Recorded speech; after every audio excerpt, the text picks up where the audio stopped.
welcome to another episode of the Into the Shadows podcast. As always, I don't claim to be an expert or an authority on any of the things I discuss. I am simply sharing my thoughts and ideas based on my own life experiences. In today's episode, we will be exploring the idea of knowledge and tackling an age-old philosophical query. Most of us have probably heard the question before: if a tree falls in the forest and no one is around, does it make a sound? Now, there are a few different ways to approach this question. In the more or less scientific approach, physics and the laws of motion would say yes, it does make a sound. Because anytime an object falls from a high enough altitude, it will make a perceptible sound. Like me dropping this pen right now. The vibrations at the point of contact with the surface create perceptible sounds, which occur independently of whether I'm here to hear it or not. But if the answer was that simple, it wouldn't make for that much of a philosophical inquiry. At the heart of this inquiry is the question of knowledge. How do we know for certain that the tree does make a sound if we're not there? If we say yes, it does make a sound, that knowledge is most likely an inference based on other observed situations of falling objects. But how can we know for certain that this tree does indeed make a sound? What is that knowledge based on? But even more than that, what is knowledge? How do we acquire knowledge? At first glance, we can infer that the things we know are based on experience.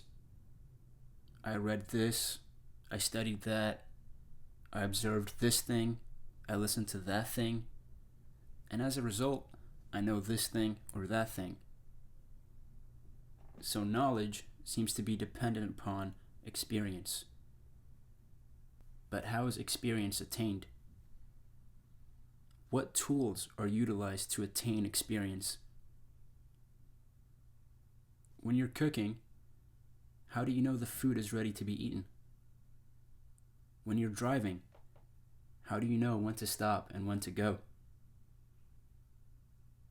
When a food smells, looks, and tastes right, we know it's ready.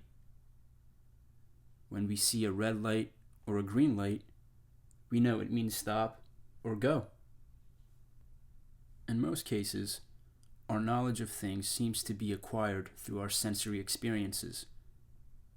What we see, what we hear, what we feel, what we smell, what we taste, our perceptions essentially. So we can surmise then that knowledge is perception. But is there such a thing as false perception? False knowledge? Can our sensory experiences be wrong? And if there are situations in which the tools we use to acquire knowledge result in inaccurate information or false knowledge, can we ever know anything with absolute certainty? In his meditations on first philosophy, the philosopher René Descartes explored this very idea and coined the now famous line, "I think, therefore I am." Without getting into the nuances of his meditation and writing, what Descartes essentially did was spend a few months in his cabin meditating on the idea of knowledge, and he found that there are a lot of instances in which our perceptions lead us to false conclusions.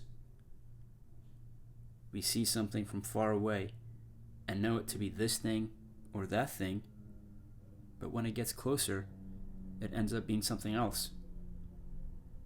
There are tons of examples that we can all come up with in which our perceptions lead to false conclusions or false knowledge.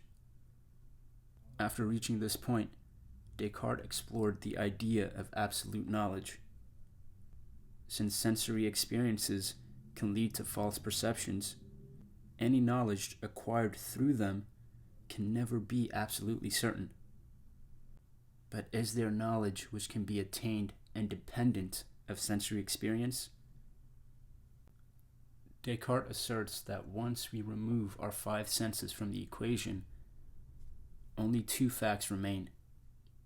The fact that I am thinking, and if I am thinking, I must therefore exist.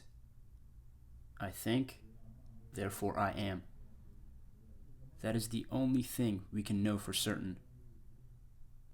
So is Descartes right? Is that the only absolute knowledge in life? What do we actually know? Food for thought.